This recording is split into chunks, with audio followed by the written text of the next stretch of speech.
नमस्कार दोस्तों। जैसा कि आप जानते हैं कि सीडीएस 2 2025 में अब ज़्यादा समय नहीं बचा है और अगर आपकी तैयारी बहुत अच्छी नहीं चल रही है और आप एक आउटलाइन, एक गाइड खोज रहे हैं कि आप तैयारी को कैसे आगे बढ़ा सकते हैं, तो मैं आपको बताना चाहता हूँ कि मैंने लास्ट 5-6 साल के पेपर के बेसिस पे एक एनालिसिस तैयार किया है and I have come to a conclusion कि ज़्यादातर जो 80 टू 90% जो सवाल हैं, जो सीडीएस में यूपीएससी बनाता है, वो रिपीटेटिव 50-60 थीम्स के ऊपर ही बनाता है। ठीक है, तो इन 50-60 थीम्स के बाहर जनरली क्वेश्चन नहीं बनता है और अभी मैं डिस्कस करने वाला हूँ कि 50-60 थीम्स कौन से हैं। ठीक है, तो यहाँ पे देखिए, ये मैंने थीम्स लिख रखे हैं। अगर आपको पीडीएफ चाहिए तो आप मेरे टेलीग्राम चैनल से डाउनलोड कर सकते हैं। टेलीग्राम चैनल को आप लिंक डिस्क्रिप्शन में जाके आप ज्वाइन करके आप डाउनलोड कर सकते हैं। ठीक है, या फिर आप अपने पेन पेपर लेके भी बैठ सकते हैं, आप इसको लिख लीजिएगा। ठीक है, तो शुरू करते हैं। तो अगर आप यहाँ पे देखें तो ये 2023 के पेपर का एनालिसिस है। ठीक है, और मोटा मोटी हर साल का जो ब्रेकअप होता है वो सेम ही होता है। ठीक है, तो आप किसी भी साल का उठा लीजिए, 19-20 होता है, मोटा मोटी ब्रेकअप सेम ही होता है। ठीक है, तो हिस्ट्री में हमेशा जनरली 20 से 25 सवाल आपको पेपर में, 15 से 25 सवाल आपको पेपर में देखने को मिल जाएगा। पॉलिटी में आपको 10 से 15 सवाल हर साल देखने को मिल जाता है। ज्योग्राफी में अगेन 15 से 20 सवाल हर बार दिखता है। फिजिक्स, केमिस्ट्री, बायोलॉजी मिला के 30 सवाल गारंटीड आपके हर बार आता ही आता है। ठीक है, इकोनॉमिक्स में 10 सवाल आ जाता है और करंट अफेयर्स में 30 से 35 सवाल हर बार आ ही जाता है। ठीक है, तो अगर आप इस ब्रेकअप को देखें तो आप अपना प्लान इस ब्रेकअप के हिसाब से भी बना सकते हैं। तो आपका ऑर्डर ऑफ प्रायोरिटी क्या होना चाहिए? तो ऑर्डर ऑफ प्रायोरिटी ये होना चाहिए कि जैसे करंट अफेयर्स है, तो करंट अफेयर्स आप बहुत ही आराम से 1 महीने, लास्ट के 1 महीने में कवर कर सकते हैं। ठीक है, इसका सोर्स अगर बात करें सीए का सोर्स, तो आप किसी भी यूट्यूब चैनल, ठीक है, प्रेफरेबली सीडीएस जर्नी हो गया या फिर इनसाइट एसएसबी हो गया, ठीक है, इन चैनल्स पे जो आपको पीडीएफ मिलता है या वीडियोस मिलता है, उनके माध्यम से आप करंट अफेयर्स को बहुत ही अच्छे से कवर कर सकते हैं। ठीक है, एंड करंट अफेयर्स इतना अचीवेबल है कि अगर 34-35 सवाल आ रहा है तो आप आराम से 26-27-28 सवाल सही करके आ सकते हैं। ठीक है, इतना हाई स्कोरिंग है करंट अफेयर्स और ये आपके रिजल्ट को 180 डिग्री फ्लिप कर सकता है। अगर आपका करंट अफेयर्स अच्छा है तो मोस्ट प्रोबेबली आपका एग्जाम क्लियर हो जाएगा। अगर आपका करंट अफेयर्स अच्छा नहीं है तो मोस्ट प्रोबेबली आप एग्जाम क्लियर नहीं कर पाएंगे। ठीक है, दूसरा, तो आप ऑर्डर ऑफ प्रायोरिटी में करंट अफेयर्स को सबसे पहले रखिए। दूसरा आप रखिए साइंस को। ठीक है, साइंस में फिजिक्स, केमिस्ट्री, बायोलॉजी पूछा जाता है 30 सवाल। एनसीईआरटी से क्वेश्चन छप के आता है, बिल्कुल मतलब कॉपी पेस्ट करके सीधे सीधे सवाल आपको पेपर में दिख जाएगा। क्लास 6 से लेके क्लास 10th के एनसीईआरटी को चार्ट जाइए। अगर 6th 7th आप छोड़ना भी चाहते हैं, 8th 9th 10th तीन एनसीईआरटी आप कवर कर लीजिए, आपका 30 में से 25 सवाल गारंटीड सही होगा। ठीक है, मैंने अपने टेलीग्राम चैनल पे फिजिक्स, केमिस्ट्री और बायोलॉजी के एनसीईआरटी के नोट्स अपलोड कर रखे हैं, आप वहां से डाउनलोड भी कर सकते हैं। और अगर सिर्फ आप उन नोट्स को रट जाएंगे ना, घोल के बस पी जाएंगे, तो भी आपको 22 नंबर से ज्यादा आ जाएगा 30 में, ये मेरी गारंटी है। ठीक है, तो साइंस आपका शॉर्ट है, करंट अफेयर्स आपका शॉर्ट है। ठीक है, उसके बाद बात करते हैं पॉलिटी, जो सबसे थर्ड इंपॉर्टेंट सब्जेक्ट आ जाता है, वो है पॉलिटी और ज्योग्राफी।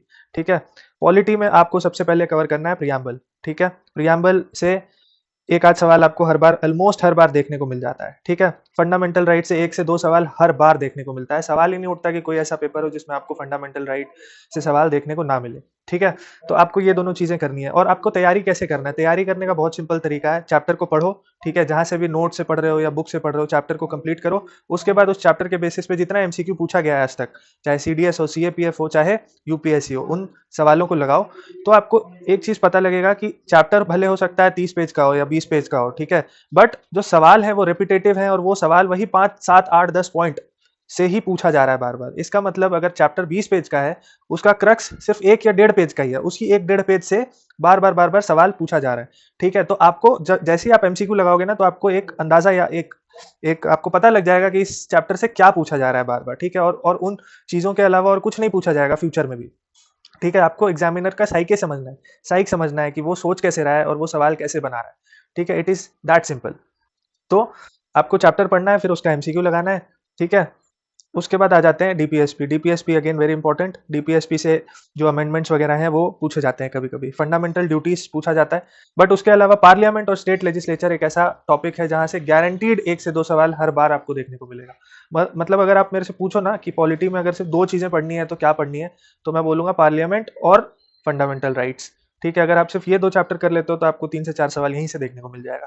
ठीक है, उसके बाद आप प्रेसिडेंट और गवर्नर कवर कर लेना, इमरजेंसी प्रोविजंस कवर कर लेना, पंचायती राज कवर कर लेना, बहुत इंपॉर्टेंट हो रखा है आजकल, बहुत क्वेश्चन पूछे जा रहे हैं, और constitutional and non constitutional bodies. ये मेजर थीम है। अगर आप इन 7 8 थीम्स जो मैंने बताया इनको कवर कर लेते हैं तो आपका पॉलिटी इज ऑलमोस्ट 100% है। ठीक है, इनके बाहर से पॉलिटी में नहीं पूछता है सवाल। नेक्स्ट, इकोनॉमी अब उतना इंपॉर्टेंट नहीं है। अगर आपका बैकग्राउंड है, आप इकोनॉमी पढ़ चुके हैं अपने स्कूल वगैरह में, तो आप पूरा कवर करिए। अदरवाइज इकोनॉमी में मॉनेटरी पॉलिसी से हर बार एक या दो सवाल आपको दिख जाता है, हर बार। इन्फ्लेशन, जीडीपी से एक आध सवाल दिख जाता है, फिजिकल पॉलिसी से एक आध दिख जाता है, और माइक्रो इकोनॉमी, डिमांड सप्लाई से आपको एक से दो सवाल हर बार दिख जाता है। ठीक है, तो ये चार ऐसे टॉपिक्स हैं जिनसे रेपिटेटिवली सवाल पूछा गया है यूपीएससी द्वारा। और अगर आपको इकोनॉमी पढ़ना ही है तो आप इन्हीं चार थीम्स को कवर करें, इसके अलावा और कुछ पढ़ने की जरूरत नहीं है। ठीक है, अगर इसमें भी मैं बता दूं तो माइक्रो इकोनॉमी जो है बहुत हाई स्कोरिंग है, आपको कहीं से भी नोट्स मिल जाएगा। ठीक है, वो 2 3 4 पेज का नोट्स होता है मुश्किल से, और उस 4 पेज में से आपको एक सवाल मिल जाएगा। ठीक है, monetary policy, physical policy again दोनों मिला के 1 से 1.5 पेज का नोट्स होता है, और वो 1 से 1.5 पेज में से आपको दो सवाल देखने को मिल जाएगा। ठीक है, तो इकोनॉमी मुश्किल से 3 से 4 पेज आप पढ़ोगे, आपको दो चार सवाल वहां से मिल जाएगा। ठीक है, करंट अफेयर्स को भी मैंने थीम्स में डिवाइड कर रखा है, तो करंट अफेयर्स में स्कीम्स, जो भी गवर्नमेंट के लेटेस्ट स्कीम्स हैं, वो बहुत इंपॉर्टेंट हो जाते हैं। इंडिसेस और रिपोर्ट्स, इंडेक्सेस एंड रिपोर्ट्स। ठीक है, तो जनरली यूपीएससी में ये पूछता है कि ये फलना रिपोर्ट है, ये कौन पब्लिश करता है। ठीक है, रैंकिंग्स वगैरह मोस्ट प्रोबेबली नहीं पूछते हैं, वो स्टेट के एग्जाम्स में पूछे जाते हैं। स्पोर्ट्स एंड पर्सनालिटीज बहुत इंपॉर्टेंट है। ठीक है, कोई भी रिसेंट इवेंट हुआ होगा, स्पोर्टिंग इवेंट, उसमें कौन जीता है, कौन रनर्स अप रहा है, वो आपको पता होना चाहिए।